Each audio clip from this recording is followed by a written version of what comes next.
Hold on! I'm coming!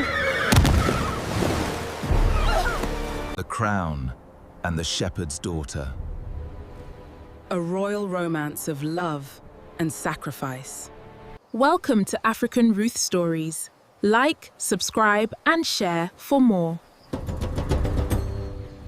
The royal stallion reared in panic, his hooves sliding on the wet slate of the mountain path. Prince Sebastian Thorne pulled hard on the reins, but it was too late. The road crumbled beneath them, and horse and rider plunged over the edge into the roaring riverbed below. The crash echoed through the silent valley like thunder breaking apart a dream. When Sebastian opened his eyes, the world was sideways. His black stallion, Midnight, lay a few feet away, breathing his last in the rain. His own shoulder was dislocated, his temple split open, blood mingling with the water pooling around his head.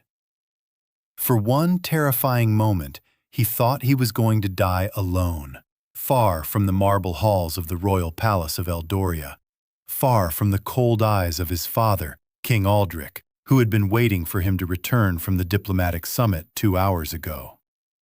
"Sir? Sir, can you hear me?" A face leaned in over him, young, dirt-smudged, framed by dark curls damp with rain. Her eyes were wide with worry, but her hands were steady as she unbuckled the royal saddle strap. "I saw your horse go over the cliff from the hill above," she said. "Hold on, don't fight me." "Who? Shh. Save your strength." Her name was Elena Marsh. She was the daughter of a shepherd who lived in the foothills of the Crown Mountains. She knew nothing of princes or kingdoms or the weight of a crown. She knew only how to pull a young man from a wreck and carry him 3 miles through the rain back to her family's cottage, half dragging him over her shoulder, half guiding his stumbling footsteps through the mud. Sebastian woke on a straw mattress beneath a low wooden ceiling. The room smelled of wood smoke and dried rosemary. A tiny window let in a slant of pale morning light. An older woman stirred a pot over the fire. She turned when he groaned. "So, the river gave you back," she said, her voice rough but kind. "I am Beatrice. My daughter found your horse at the bottom of the cliff and followed the hoof prints in the mud back to you. You're lucky to be alive." "Where am I?" "Ashford, a village so small the king's mapmakers forgot to draw it." "I can't stay here," Sebastian said quickly. "People will be looking for me. My father—" "Your father can wait until you can stand without falling over." Beatrice pressed a cup of warm broth into his hands. "Drink." For the first time in his life, Prince Sebastian Thorne, heir to the most powerful throne in Eldoria, was told that his father could wait. And it was the most liberating sentence he had ever heard. She came back at noon, leading a borrowed mule behind her. "You look better," she said, tying the animal to a post outside. "Yesterday you looked like a ghost." "You look like someone who just won a battle against a forest and a storm." She laughed. It was a sound Sebastian had never heard in the palace. Unguarded, warm, real. "My name is Elena, and you are?" He hesitated. He had been taught from birth never to give his full name to strangers, never to ride outside the capital without 50 armed guards, never to leave the palace without 24 hours' notice to the king's chief of staff. Yesterday, he had done all 3 in a single afternoon, chasing a wild rumor about a rare white stag in the foothills. "Just Sebastian," he said. "Just Sebastian." She raised an eyebrow. "That's the most boring name I've ever heard." "It's a common name where I come from." "Where are you from?" "Somewhere very far from here." "That's not an answer." "It's the only one I can give for now." She studied him the way shepherds study the sky, looking for signs of what was coming. "All right, just Sebastian. Try not to lie to me again. Lying is exhausting work." For 2 weeks, Sebastian lived as he had never lived before. He helped Beatrice mend the fence around the goat pen. He carried water from the well. He drank warm milk from a clay bowl while Elena told him stories of the village elders and the strange old man who lived at the top of the mountain and predicted weather by listening to the stones. He had never eaten so simply. He had never slept so well.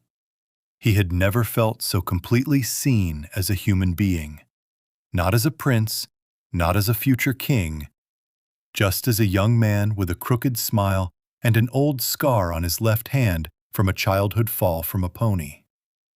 "You speak differently from everyone here," Elena said one evening as they walked their horses along the stream.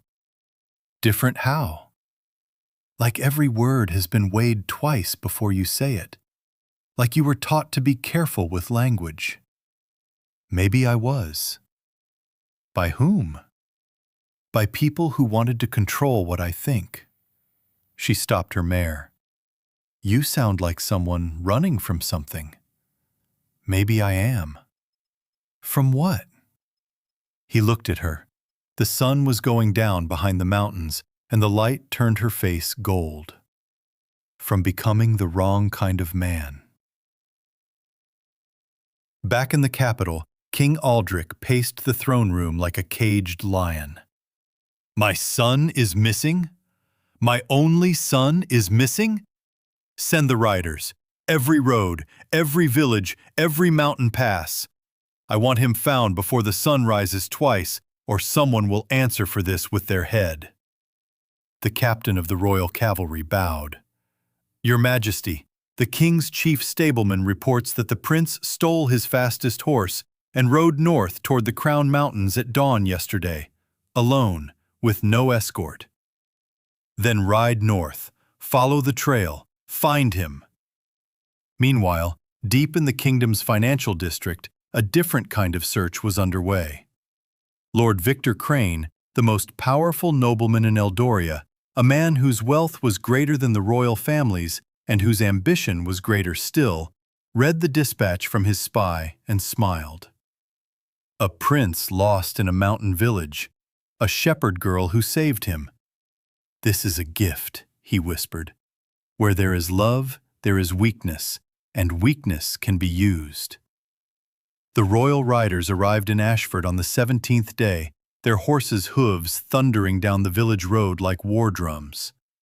Sebastian heard them from the far side of the meadow where he had been helping Elena's father mend a stone wall. He dropped his hammer. "They found me," he said. Elena looked at him. "What do you mean?" "Elena, I have to tell you something." "Then tell me."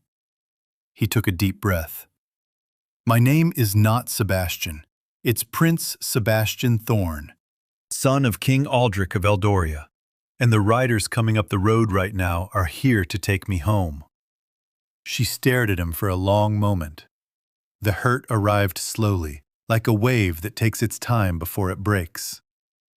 "You let me fall in love with a stranger," she said quietly. "I didn't want you to fall in love with a prince. I wanted you to fall in love with me." "Then why did you lie?" "Because the moment you knew who I was, everything would change. And these past 17 days are the only days I have ever felt like a real person." She turned away. "Go with your men. Your father is waiting." "Elena, go!" The throne room of the royal palace was precisely as cold as Sebastian remembered. His mother, Queen Leora, wept the moment he entered. His father did not. "Do you have any idea what you have done?" King Aldrich's voice cut the air like a blade. "I am sorry, father." "Sorry? You disappeared for 17 days. You embarrassed the crown. Your recklessness made our allies wonder if Eldoria was stable." The king's voice dropped. "And worse, you fell in love with a shepherd girl." "I didn't fall in love because she was a shepherd girl. I fell in love because she saw me as a man before she saw me as a prince."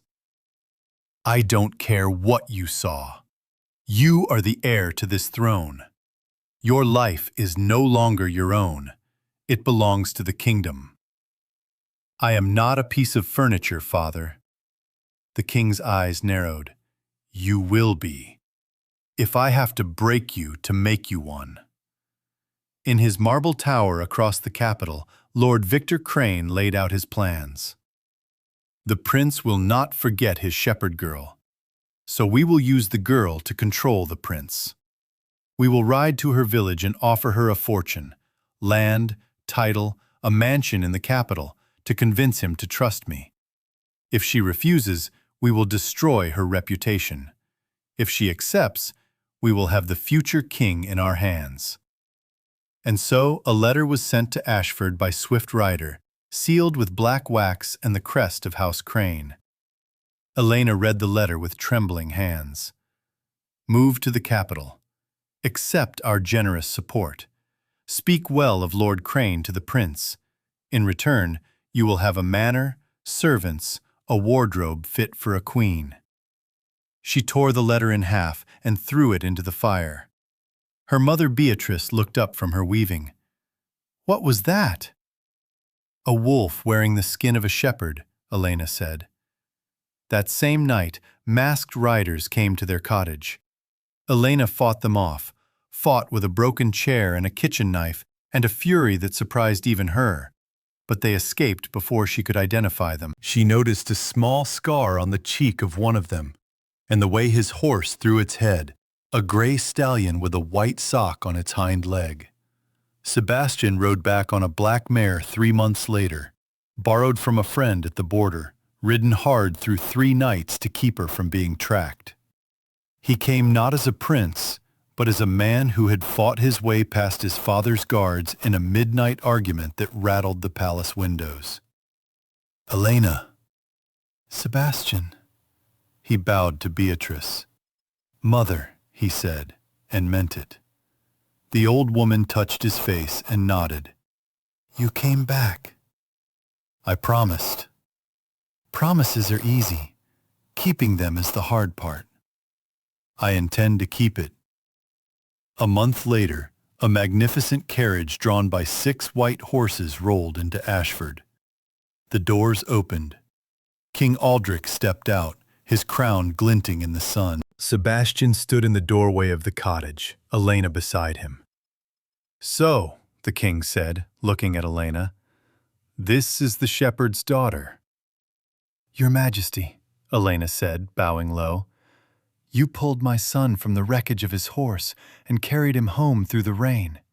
For that, I owe you my gratitude. But gratitude should never be mistaken for permission. Father, not another word. The king studied Elena for a long, uncomfortable moment. Then he softened, just slightly. You have good eyes, he said. Eyes that see the man before the crown. That is rare. Thank you for bringing my son back to me, even the part of him that was missing. He placed a small golden token in her hand. This reminds you that you always have a friend in the palace, even when the palace is wrong. Elena was invited to the palace for the harvest festival. She rode in a gilded carriage drawn by matched bays. She walked through corridors wider than her village's main street. She ate from plates of solid gold. She danced with the prince beneath chandeliers older than her grandmother. And then one morning, the queen's emerald necklace disappeared and was found in Elena's jewelry box. It was placed there, Elena whispered. I swear on my mother's life. Evidence does not lie, the captain of the guards said. Sebastian stepped between Elena and the soldiers. No one touches her. A prince defending a thief, a man defending an innocent woman. Even the king hesitated. The captain's report mentioned a stable hand seen near the guest quarters on the night of the theft. An investigation was ordered. Under pressure, the stable hand broke. I was paid by Lord Victor Crane. Forgive me, Your Majesty. He said it would make the prince forget the shepherd girl forever. Arrest Lord Crane. Now. Lord Crane tried to flee on his black stallion toward the old stone bridge on the edge of the kingdom. His horse threw a shoe halfway across, and the royal cavalry caught him there, breathless in the mud, his men abandoning him one by one. "You framed an innocent woman," the king said. "You attempted to manipulate the crown. For this, you are stripped of your title, your lands, and your horses. You will spend the rest of your life in the royal prison." "You may have won today," Crane spat, "but love has brought down greater kingdoms than yours." "It has," the king said quietly, "but it has also built them." The night before the announcement, Sebastian took Elena to the palace garden. The moon was full, and the roses smelled like her mother's bread. "I was wrong," he said. "I judged you unfairly. I let suspicion blind me. Will you forgive me?" "There is nothing to forgive." "I spent years teaching you how to rule," the king told his son later. "But these past months, you taught me something I had forgotten." "What is that, father?" "That a king must judge people by their character, not by where they come from. You chose well, my son. Under 1,000 white lanterns, in a garden where her mother had been given a seat of honor beside the queen, Prince Sebastian Thorne knelt before Elena Marsh, daughter of a shepherd from a village so small the mapmakers forgot to draw it. Elena, the day you pulled me from the wreckage, you gave me more than my life. You gave me hope. You reminded me what love truly is. Will you marry me?" Her answer came as a whisper, then as tears, then as laughter, then as the loudest yes the royal garden had ever heard. "By the authority of the kingdom of Eldoria, I now pronounce you husband and wife. You may kiss your bride." Years later, when their son was born, King Sebastian, once just Sebastian, once the lost prince of Ashford, held the child in the garden where they had been wed. "He will know the palace," he said, "but first, he will know the village. He will know goats and stone walls and bread baked by his grandmother Beatrice. He will know what love looks like before it knows what a crown is." Elena smiled. "And if he forgets? Then we will take him to the foothills of the Crown Mountains, and I will teach him the way you once taught me, one hoofprint at a time, until his heart remembers."